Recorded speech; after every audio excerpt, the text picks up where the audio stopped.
Bien, queridos, comenzaremos nuestra ofensiva sobre el miedo visitando lo más íntimo de él, su biología.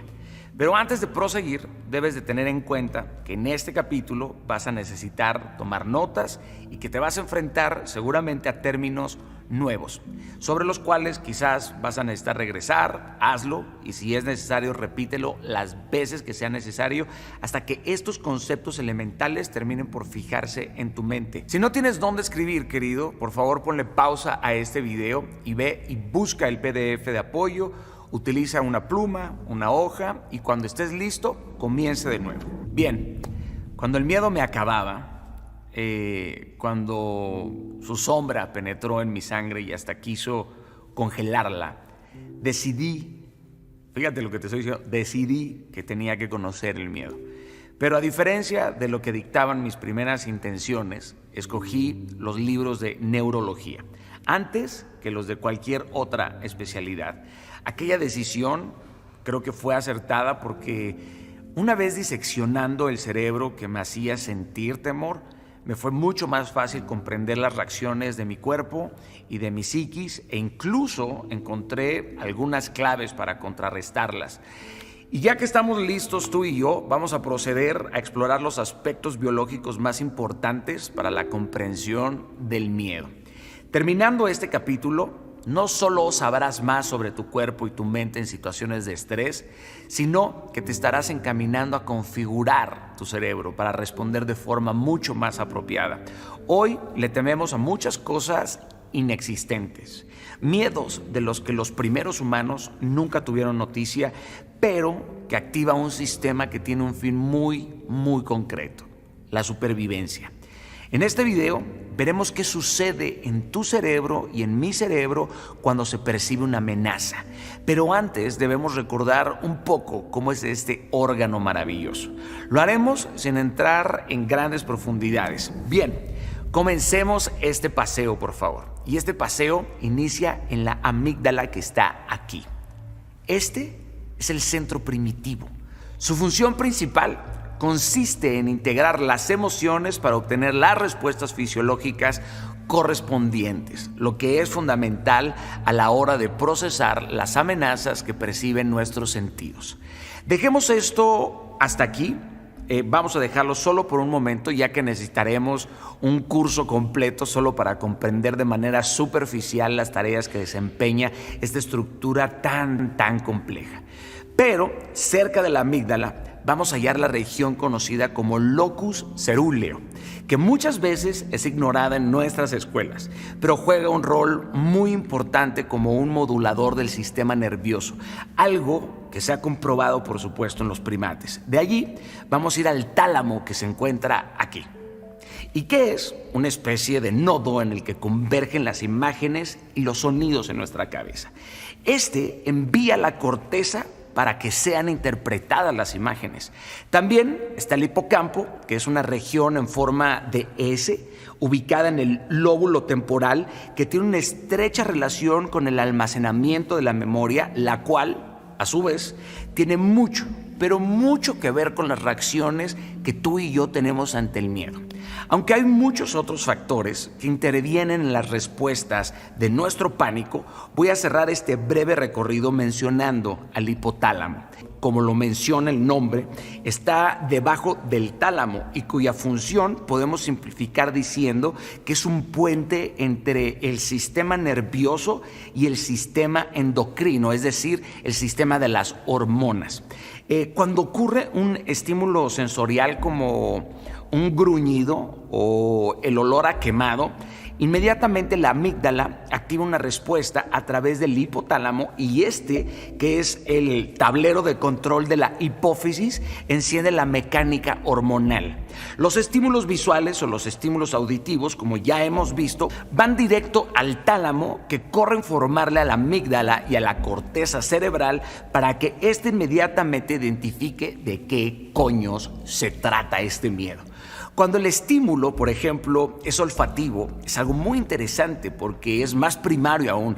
La reacción llega directo a la amígdala y la respuesta, por supuesto, que es más rápida. Más rápida mientras que nosotros no podemos percibir esta rapidez, pero es mucho más rápida. Por su parte, los recuerdos también pueden activar el mecanismo y lo hacen a través del hipotálamo. Yo sé que tenemos un poco de rato hablando acerca de esto, pero lo que te relato en varios minutos, nuestro cerebro lo hace en fracciones de segundos antes de que nosotros mismos tan siquiera sepamos que tenemos miedo. Paradójicamente, algunas de las reacciones que podemos tener es la de congelarnos de miedo. Lo que pudiera suceder aún cuando la naturaleza esté disponiendo los recursos para que tú y yo podamos huir con éxito. Cuando comencé a estudiar estos fenómenos, que aquí expongo de la forma más simple posible, comenzaron a aparecer respuestas a muchas de las reacciones que el miedo me causaba, por supuesto, en mi infancia o en mi juventud y hasta el día de hoy. Y sé que puede ser mucha información lo que te estoy dando, pero toma nota porque es importante. Pausa el video si es necesario para que vayamos avanzando poco a poco. Esto es una clase, pero es necesario que le entregues tu diligencia entera. Estoy intentando de verdad comprimir en una píldora algo que me llevó muchísimo tiempo comprender y que todavía sigo comprendiendo y que también a la ciencia le ha llevado más de un siglo estudiar, y gracias a Dios podemos obtener esta información un poco más sólida. Continúo hablando del sistema nervioso. El sistema nervioso no está solo en esta lucha por la supervivencia, o sea que tiene compañeros. Está el sistema endocrino y está este ejército de hormonas que reaccionan de forma inmediata. Hace un minuto dijimos que el hipotálamo se conectaba con la hipófisis para dar alerta inmediatamente a las glándulas. Si esto es algo nuevo para ti, imagínate un gran tablero desde el cual el hipotálamo va dictando pues las órdenes. ¿Te gusta esa imagen? Bien. Desde este centro se instruye qué hormonas producir según las funciones vitales del cuerpo, incluidas, por supuesto, las que necesitamos cuando estamos frente a una amenaza. La hipófisis es el canal a través del cual se transmiten estas órdenes, siendo la tiroides, ya ves que muchas personas tienen problema de la tiroides, nada más para que te des cuenta lo importante que es una tiroides, siendo la tiroides y las suprarrenales las primeras en reaccionar. Las glándulas suprarrenales son unas pequeñas estructuras que anidaron completamente en nuestros riñones. Para entender la palabra completa, cómo está estructurada, vamos a dividir supra. Supra significa arriba de. Después está renales, que es igual a riñón, así que suprarrenales arriba del riñón. Quedó clarísimo, ¿cierto? Bien, las alarmas suenan en las glándulas suprarrenales que de inmediato segregan grandes cantidades de cortisol y adrenalina. Presta atención porque vamos a hablar mucho de cortisol y de adrenalina. Tanto el cortisol como la adrenalina inmediatamente elevan la presión sanguínea, incrementan la disponibilidad de azúcar en la sangre y suprimen el sistema inmune. Y te preguntarás por qué estas hormonas producen efectos que sean dañinos. No es así precisamente, es todo lo contrario. De hecho, lo que están haciendo es defendernos porque afuera hay un riesgo mucho más apremiante que el que podamos tener adentro. Es como cuando tienes una infección y necesitas tomar un antibiótico para detener esa infección. Será más apremiante, aunque tomar la medicina, por supuesto que puede causarte otros problemas, ya sea menores o mayores. Imagínate que escapas en coche de las faldas de un volcán que acaba de hacer erupción. Pisas el acelerador a tope, lo cual, por supuesto, no es bueno para la máquina de este auto porque la estás forzando al máximo, pero esos no son momentos como para ser gentil con el coche. ¿Me doy a entender con esto? Lo importante es alejarnos de la lava lo antes posible porque nos viene persiguiendo. Forzaremos el motor hasta que estemos, por supuesto, fuera de peligro. Esto es lo que nuestro cuerpo está haciendo exactamente. Nos lleva al extremo para sacarnos de apuro. Chulada de máquina, ¿no? Somos una máquina perfecta y brutalmente sofisticada. Esta información, querido, es vital porque entre más te conoces, menos miedo te tienes. Comprender cómo funciona tu cuerpo te ayudará a aplicar pues, los ejercicios que vamos a ver más adelante en otros videos, y por supuesto va a facilitar tus esfuerzos por tomar el control absoluto de tu cuerpo cuando de forma consciente quieras empezar a dominar tus reacciones más primarias. Increíble, ¿cierto? Porque esto es posible. Como hemos dicho, con el cortisol se segregan grandes cantidades de adrenalina, la cual también encontrarás como epinefrina en algunos textos, por supuesto, médicos y académicos. La acción combinada de estas dos hormonas nos prepara para reaccionar ante las amenazas. La adrenalina, querido, dispone el sistema motor para que tú y yo podamos correr o pelear si es que es necesario.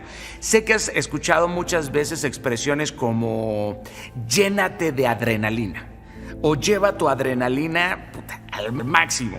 Y puede que tú lo estés asociando con algo positivo, pero esto no es necesariamente cierto, porque cuando nuestro cuerpo está sometido a esta hormona por tiempo prolongado, por más que insistan de verdad los publicistas o los guionistas de Netflix, no todos los subidones de adrenalina son agradables.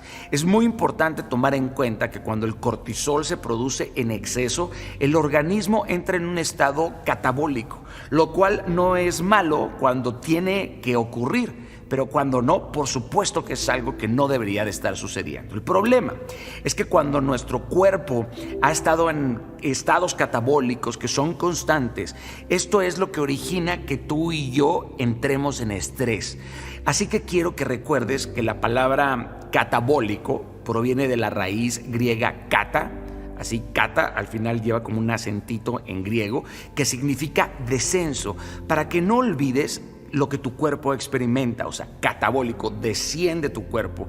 Si lo dudas, piensa en que la raíz de esta palabra, pues también la puedes encontrar en catástrofe, catacumba o cataclismo. Cosas que no te hacen pensar, por supuesto, en nada bueno, ¿cierto? El catabolismo es necesario para obtener y sintetizar la energía. Esto lo hace degradando las estructuras complejas en otras mucho más simples. Si vivimos con miedo, querido, y sabemos que su bioquímica es catabólica, pues vamos a tener una idea general de lo que estamos haciéndole a nuestro cuerpo. Y no voy a mencionar, por supuesto, a nuestra mente, porque ¿qué crees? Todavía no llegamos ahí. Así que hasta este punto creo que has comprendido lo que quiero resaltar. El miedo pisa al máximo nuestro acelerador hormonal para sacarnos del volcán en llamas, lo cual está perfecto si queremos vivir, pero si estamos en constante estado de miedo, se fuerza nuestra máquina, aun cuando estemos dormidos. Sé que sabes perfectamente de lo que te estoy hablando porque tú y yo lo hemos vivido. Ahora, quiero hablarte que en condiciones normales podemos mover las piernas para caminar o los labios para silbar, pero estos movimientos, bueno, pues son totalmente voluntarios. Sin embargo, el albedrío no participa en todas las funciones de nuestro cuerpo. Resulta que varias de las más importantes se producen sin nosotros tan siquiera intervenir. Y para esto te menciono la digestión o los latidos del corazón. Son movimientos mecánicos. Para realizar estos movimientos, bueno, pues contamos también con el sistema nervioso autónomo. Este se ocupa precisamente de estos movimientos que son involuntarios, pero que son fundamentales, que son necesarios para que tú y yo continuemos con vida. Uno de los modos en que funciona, por ejemplo, lo que conocemos como simpático, que es el que toma realmente el control de nuestro cuerpo en momentos en donde tú y yo estamos en gran tensión, ya sea por un problema, ya sea por el nervio, ya sea por la razón que sea. Cuando estamos en gran tensión, este es relevado inmediatamente por el sistema parasimpático. ¿Qué es lo que hace el sistema parasimpático? Bueno, pues lo que hace es dominar. lo que hace es restaurar el equilibrio después de que el otro sistema, el sistema simpático, se ha apagado por completo. Por ejemplo, durante los choques de miedo, el llamado sistema simpático toma el control y nos pone en un modo de supervivencia, o sea, nos pone a funcionar en modo de supervivencia. Pum, es como cuando estás jugando un videojuego y te queda la mitad del corazón y dices, güey, cualquier golpe se acabó. Esto es lo que nos ayuda, ¿verdad? Nos entrega los recursos disponibles. Superado este estado de supervivencia, se activa el sistema parasimpático y solo entonces se produce un restablecimiento del organismo. O sea, empiezas a retomar tu energía. Para que te hagas una idea, una persona bajo el dominio del sistema simpático es como un país que entra en guerra. O sea, en tiempos de paz, el consumo de recursos es bastante racional. Los presupuestos pues son aprobados mucho más fácil y las cosas se hacen lentamente, pero se hacen en armonía. ¿Por qué? Por la simple razón de que se busca el mayor beneficio para la población. O bueno, por lo menos, al menos así debería de ser. No es así en todos lados. Pero cuando un país está en guerra, pues ¿qué crees? La victoria va a ser lo primero y no importa el precio que haya que pagar. Si hay que tomar una ciudad, se hace al costo que sea, y los estragos que la guerra genera, por supuesto que terminan pagándose en tiempos de paz. Pausa aquí. O sea que si yo vivo siempre en estos estados alterados, en este estrés constante, por supuesto que me voy a sentir muy mal cuando llegue el momento de paz, porque este estado constante de estrés comienza a menguar completamente mi cuerpo, mi mente, mi corazón, mi alma, mi espíritu, mi visión, mi energía, mis deseos, y me empuja, por supuesto, a enfermarme poco a poco. Cuando vivimos en estos estados de tensión, querido, nuestro cuerpo, nuestra mente sufre como un país que vive estos periodos tan prolongados de conflicto. Pero bueno, este sería otro tema para otro curso. Por el momento, lo que me interesa es que te hagas a la idea de lo que sucede en tu cuerpo cuando es invadido por esta alarma provocada por el miedo. Durante momentos de gran tensión, resulta que se alteran estos movimientos involuntarios de los que hablamos hace unos cuantos momentos. Sin embargo, gracias a Dios, hay algunos que sí podemos intervenir. Por ejemplo, parpadear. O sea, uno puede intervenir en cómo uno parpadea. Luego hay otros que son de extrema importancia en donde podemos intervenir nosotros y que suelen ser muy útiles a la hora de poder dominar, de poder equilibrar el miedo. Y ese es la respiración. Quizás este concepto te parece un poco abstracto y puedes pensar que es algo que no podrás usar de forma práctica en tu día a día, pero te voy a asegurar que muy pronto en el siguiente video todo lo que te he dicho aquí te va a ayudar a enfrentar tus miedos. Sigamos entonces esta aproximación al cóctel emocional abordando la trilogía de la felicidad. Trilogía de la felicidad. Son 3 sustancias, son 3 neurotransmisores increíbles: serotonina, oxitocina y dopamina. Neurotransmisores asociados con muchas de las percepciones de placer, pero que tienen un rol totalmente protagónico en nuestra comprensión del miedo. Es bueno tomar en cuenta, de verdad, que muchos de los medicamentos que buscan tratar alteraciones de la ansiedad se enfocan en aumentar la disponibilidad de estos neurotransmisores.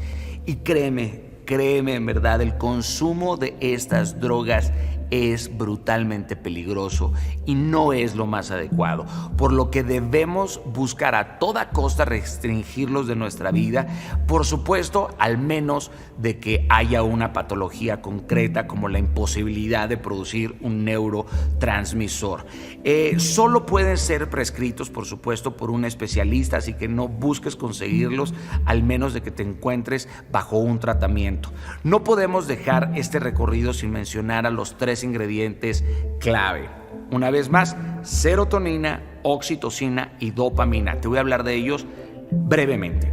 La serotonina es un neurotransmisor que se considera fundamental para el tratamiento de la depresión y de otros eventos asociados al estrés postraumático.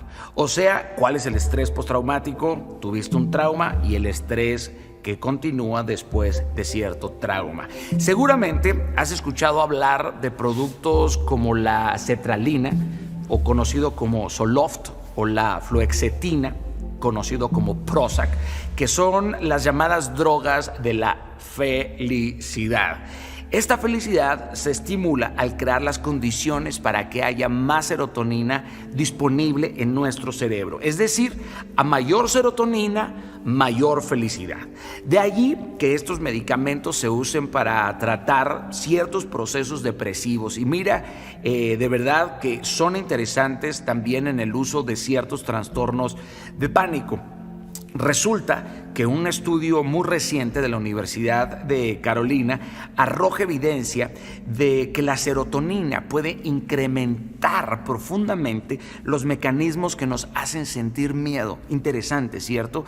De esta forma, los medicamentos que aumentan la disponibilidad de serotonina, aunque no son adecuados para casos de desorden de pánico, pudieran hacernos más sensibles a los miedos básicos. En efecto, este posible aumento de la ansiedad producto de una mayor cantidad de serotonina disponible puede explicar inmediatamente la causa por la cual muchos pacientes abandonan en las primeras semanas este tipo de tratamientos. Más serotonina, menos depresión, pero existen indicios que afectan la sensibilidad al miedo y la ansiedad. Interesante, ¿cierto? Ahora hablemos un poco de la oxitocina. Esta tiene una gran importancia, por ejemplo, durante el alumbramiento y durante la lactancia en las mujeres. Una vez se estudió en detalle y se descubrió su relevancia en los orgasmos y el placer sexual. Se produce en abundancia, o sea, un orgasmo se produce en abundancia y muestra, por supuesto, este efecto en nosotros, y por añadidura terminamos por mostrar afecto en otras personas o terminamos por ayudar a otras personas. Digamos que la oxitocina nos empuja a ser más generosos, más empáticos, pero también tiene que ver con el miedo. A diferencia de la serotonina, los efectos de este compuesto hacen disminuir la actividad de la amígdala que te comentaba al inicio del video, que como ya vimos, pues tiene una función primordial para nuestras respuestas básicas. Una amígdala que ha sido sobreactivada pudiera llevarnos a conductas de fobia social. De esta forma, la oxitocina suele ser un ansiolítico, lo que nos ayudaría a mejorar nuestra respuesta ante eventos que no pongan en riesgo nuestra vida. Termina por modular nuestras conductas agresivas. Esto quiere decir que más oxitocina, mayor placer y regulación de la percepción del miedo. Ahora pasemos a la dopamina, la última de esta trilogía. También está vinculada muy cerca del deseo sexual. Está vinculada con las percepciones de placer, con la gratificación y con el entusiasmo de nosotros. De hecho, creo que la dopamina es adicta a los likes, a los shares y a los comentarios en las redes sociales que nos hacen tan adictivos. Todo esto es muy interesante, pero debo destacar su estrecha relación con las adicciones. Brutalmente relacionada con las adicciones. La masturbación entre ellas, la pornografía entre ellas y otras cuantas. La dopamina, querido, en sí misma es tan adictiva como la heroína y la producimos nosotros. De hecho, no sentir esta dopamina te hace vivir los efectos, por supuesto, de cuando no consumes heroína.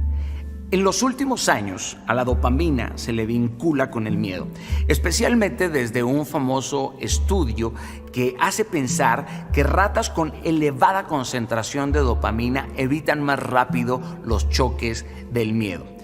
Presta atención, estos indicios han aumentado la creencia de que esta puede ser la clave para que el sistema nervioso retome sus funciones normales una vez que la respuesta del miedo pues se haya desactivado. Para ponerlo sencillo, a mayor dopamina, más placer y una recuperación más rápida tras el estímulo que te ha producido temor.